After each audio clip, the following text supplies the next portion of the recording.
insightful, and chilling parable for our time. The Resistible Rise of Arturo Ui is on stage at Lantern Theater Company now through October 13th. Details at lanterntheater.org. And University of Pennsylvania.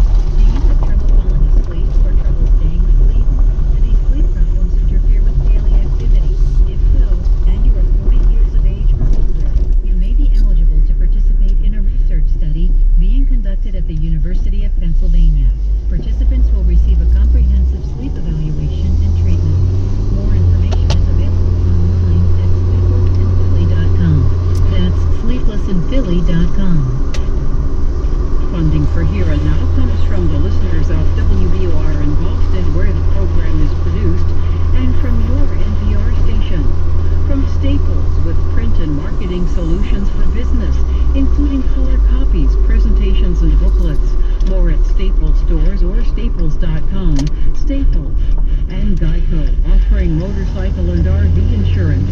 More information available on motorcycle and RV insurance at geico.com or 1-800-947-AUTO. From NPR and WBUR, I'm Tanya Mosley. It's Here and Now. California is digging in for another fight with the Trump administration, this time over cars. President Trump said today he's in the process of revoking a waiver that for decades allowed California to set its own auto emissions standards. And the administration is also in the process of rolling back Obama-era rules on fuel efficiency, rules that would require automakers to build cars that average about 54 miles per gallon by 2025.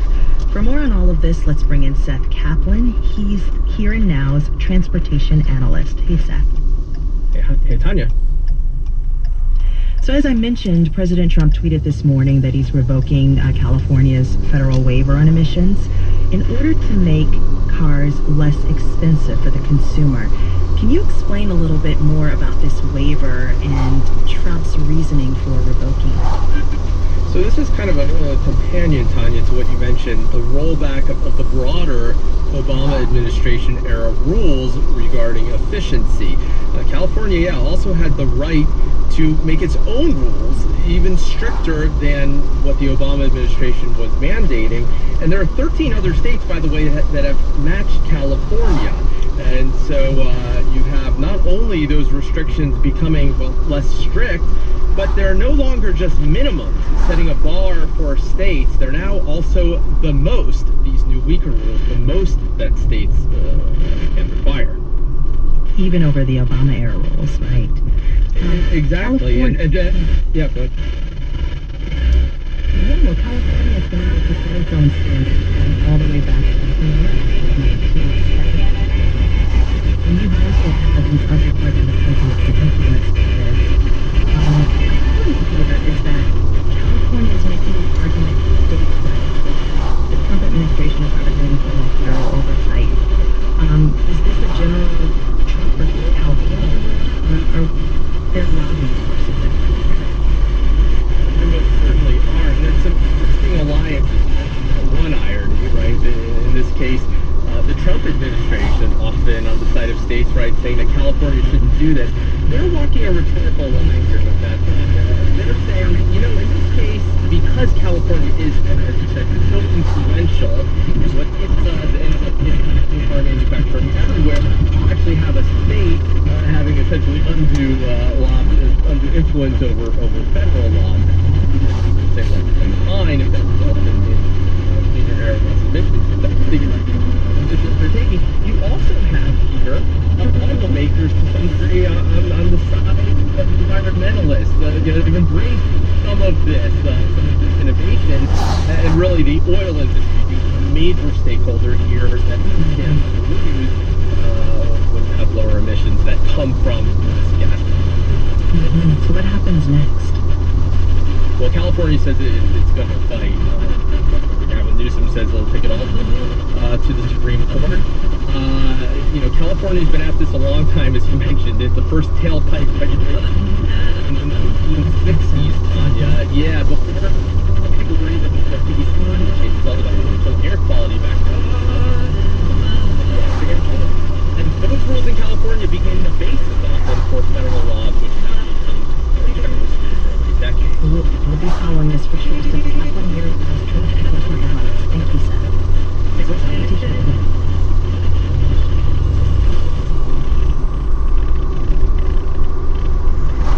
On the next Morning Edition, how is Mississippi doing at spotting undocumented job applicants? It's very easy to fool E-Verify if you are an unauthorized worker and if you're an employer who wants to look the other direction. Also, we meet Brittany Howard of the Alabama Shakes.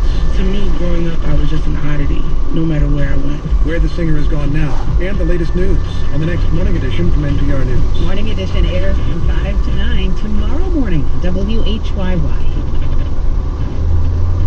I'm Sharon Brody. A top NASA manager is casting doubt on the space agency's ability to land astronauts on the moon by 2024. Kenneth Bowersox, the acting associate administrator for human exploration, told a congressional panel today that NASA is doing its best to meet the White House imposed deadline, but the former Space Shuttle and Space Station commander says he would not bet on success.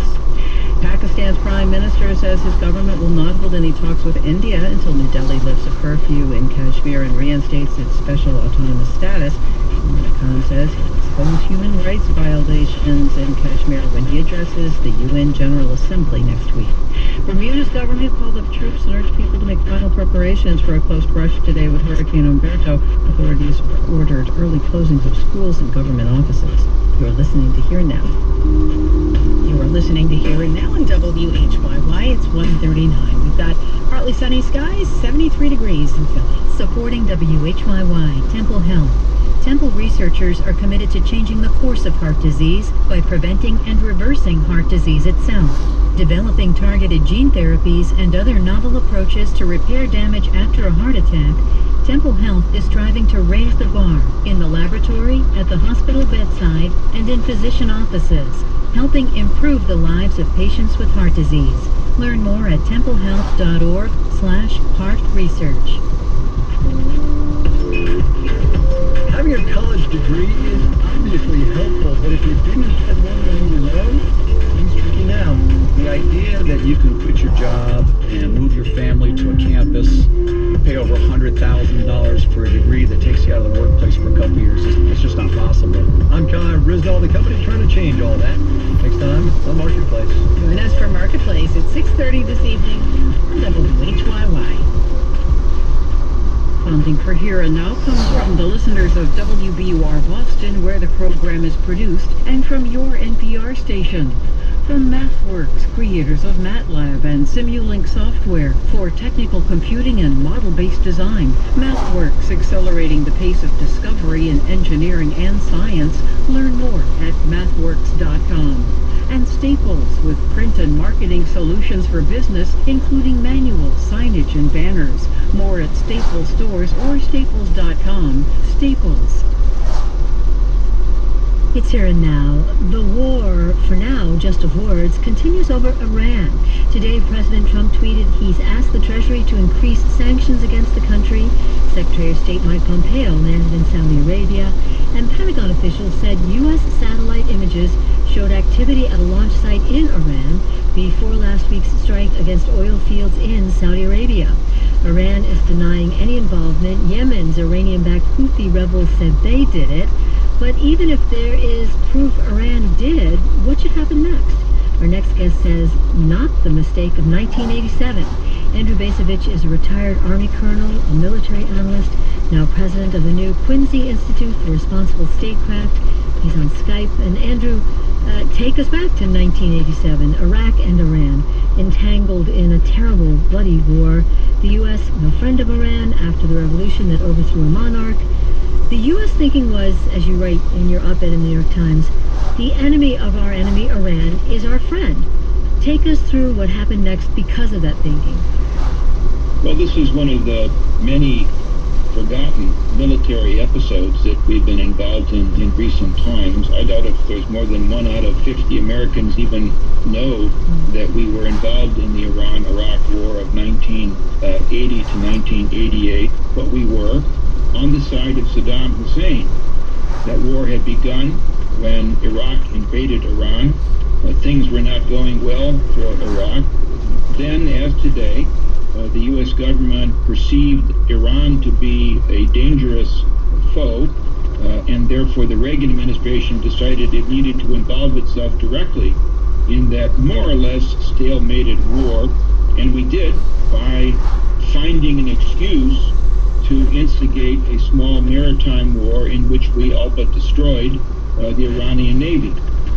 So this was a victory. The consequences of that victory were that when the Iran-Iraq War ended in 1988, within like 18 months, our friend Saddam Hussein invaded Kuwait. He now became our enemy.